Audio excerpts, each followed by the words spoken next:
Hi everybody, in this video I'm going to show you an alternate method for creating this red piece that we did in the last video. If you didn't see me draw that, if you want to see how I did it originally, feel free to go back and watch that. I called it creating your first puzzle cube piece on my YouTube channel.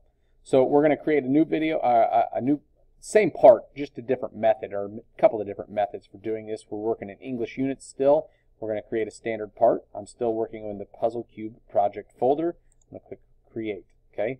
When I create a 2D sketch, again, I want to work on the XY plane as my default. Okay, so I'm going to click on that. And this is going to be a heck of a lot easier. You're probably going to like this method. I'm going to create just a simple rectangle, and it's going to be those 3 blocks wide and the 1 block tall. Okay, so how I dimension this, I can either type in the 2.25 like this, because that's what 0.75 times 3 is. Okay, 3 blocks wide. Or I can do 0.75 times 3, and it'll do the math for me. Okay. Now, instead of hitting enter here, I'm going to hit the tab button, and that's going to flip me over to the height of the rectangle, and that's just 1 cube tall, which is 0.75. Now I'm going to hit enter, and it's created a rectangle for me. When I click on the front button here, it zooms out to an appropriate size so I can see everything. Okay, I'm going to click OK. It's fully constrained because I started on the left-hand side, so I know that this little dot here, this red dot, is locked into the origin. It's at 0, 0 on the axis, which means it can't move. And because I'm going up 0.75 and over 2.25, and that's a rectangle, it knows that everything is good, like lines are parallel and all that stuff. Okay. Now, that's great, but you know what I didn't do is I don't have this little piece that sticks up at the top, right? I got this extra block. Oh, I suppose I should show you. It's 3 blocks wide. It's this 1 block tall as the next piece that I need to do, right? And so what I'm going to do is I'm just going to go create another rectangle. I'm going to dimension that rectangle. I'm going to draw it just out in the random, okay?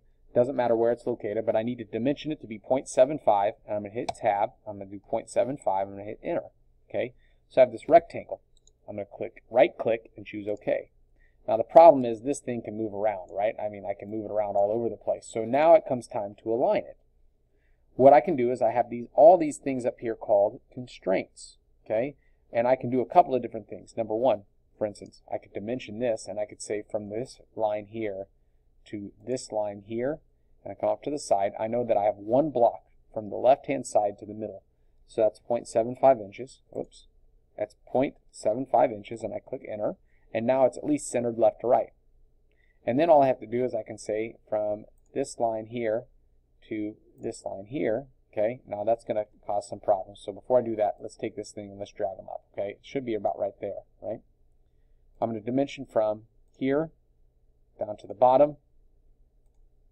And I know that that's supposed to be 0.75, and what that's going to do is it's going to align it, so it lines on top of that line, right? Again, fully constrained. Now I have the shape that I want.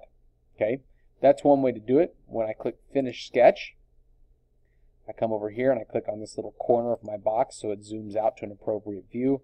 What you'll notice is when I click Extrude, and I hover over the shape. Now it doesn't know, this time it doesn't automatically choose the entire shape because there's more than one shape I just drew, but I can click here, and then click here, and it does both of them at the same time.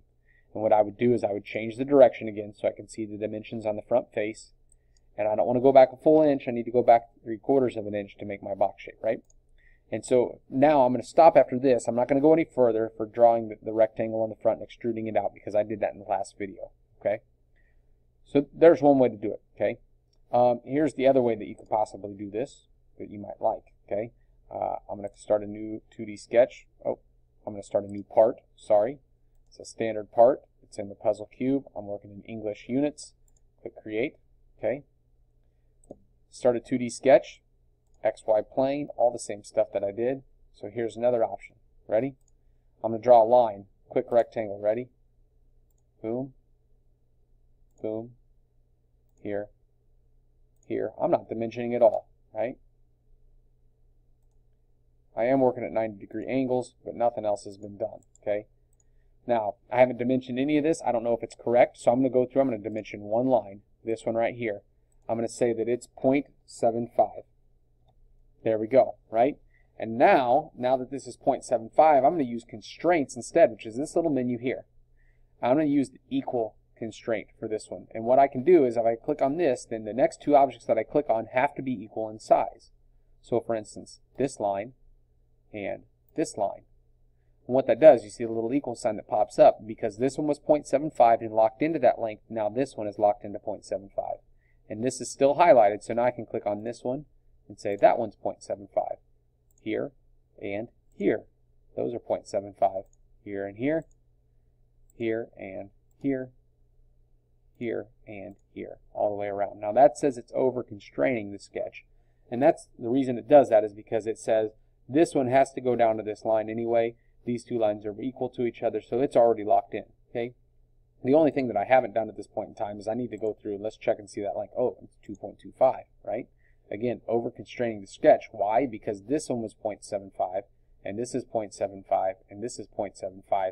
So this one, therefore, has to equal the addition of those three. It's already set up, right?